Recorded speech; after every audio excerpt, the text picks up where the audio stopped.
Bonsoir Pierre Gauthier. Bonsoir. Vous êtes directeur associé à Petit-Fils, une entreprise de service à la personne spécialisée dans l'aide et le maintien à domicile des personnes âgées. Le taux de suicide, donc le plus élevé en France, se situe dans la tranche des plus de 85 ans. C'est ce qu'on apprend à travers cet appel à l'aide de la ministre aujourd'hui. Pourquoi ? Ce qu'il faut bien comprendre, c'est qu'on est en train de parler d'une population, les plus de 85 ans, qui est une population qui est généralement en perte d'autonomie, pour une partie importante d'entre elles. Perte d'autonomie qui dit une rupture du lien social.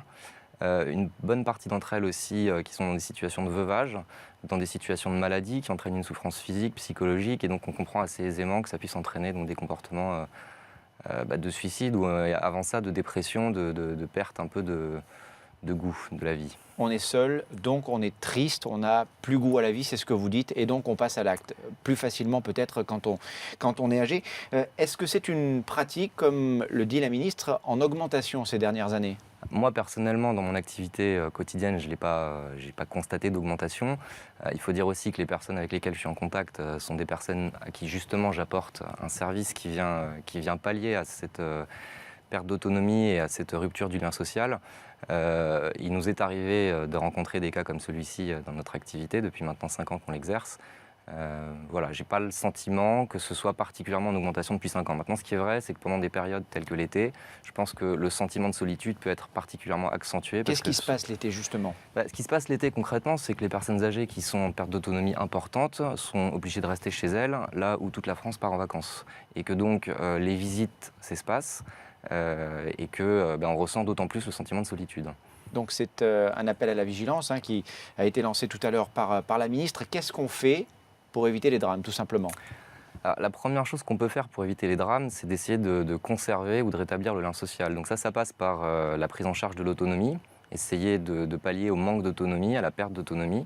Ça passe par des aidants familiaux, par les enfants, les petits-enfants qui rendent visite à leurs grands-parents. Ça passe par des aidants professionnels, tels que ceux qu'on propose nous, qui sont en l'occurrence des auxiliaires de vie, qui peuvent faire des visites quotidiennes et qui sont là pour aider donc, les personnes âgées à conserver leur autonomie, mais également pour leur apporter des visites quotidiennes et une présence et un lien social. Vous parlez beaucoup d'autonomie. Est-ce que c'est important aujourd'hui pour les personnes âgées, cette génération-là qui arrive au-delà des 70 ans, de se sentir libre, mais pas trop quand même, afin que ça ne dérape pas, entre guillemets ? C'est fondamental, l'autonomie. C'est-à-dire qu'il faut s'imaginer à leur place. Ça fait 80 ans que vous faites tout seul, depuis que vous avez appris à marcher, ou depuis que vous avez pris votre autonomie, depuis que vous avez quitté chez vos parents, et tout d'un coup, vous devenez dépendant des autres. Vous ne pouvez plus faire vos courses tout seul, votre ménage, votre toilette. Donc c'est quelque chose qui est extrêmement difficile à accepter pour elles. Et clairement, pour moi, le problème se situe là. C'est-à-dire que si on arrive à conserver le plus longtemps possible l'autonomie des personnes âgées, on leur permet de sortir de chez elles, on leur permet de rencontrer des gens, et de fait, on leur permet de conserver un lien social. Le suicide, pour en revenir bien sûr au débat de ce soir, le suicide des personnes âgées, c'est quelque chose qui peut choquer parce qu'on se demande pourquoi on se suicide quand on a une vie, qu'on arrive enfin peut-être à s'organiser différemment, qu'on a des enfants, des familles, des petits-enfants. Est-ce qu'il y a peut-être moins d'attention qui est portée sur ce phénomène, donc moins d'efforts fournis par les associations, par l'État, parce que justement on parle de personnes qui sont en fin de vie ? Je ne sais pas s'il y a moins d'intention portée à ça. Globalement, le suicide, c'est quelque chose dont on ne parle pas beaucoup en France, que ce soit pour les personnes âgées ou les personnes plus jeunes. C'est vrai que c'est un sujet dont on entend peu parler, y compris nous en tant que professionnels.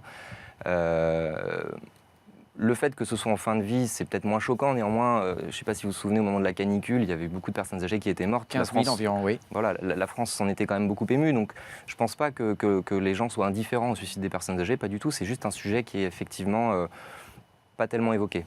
Merci en tout cas Pierre Gauthier d'être venu l'évoquer avec nous ce soir et de souligner ces problèmes des personnes âgées dont on ne parle peut-être pas tout le temps. Merci. Dans la deuxième partie de BFM Story, un retour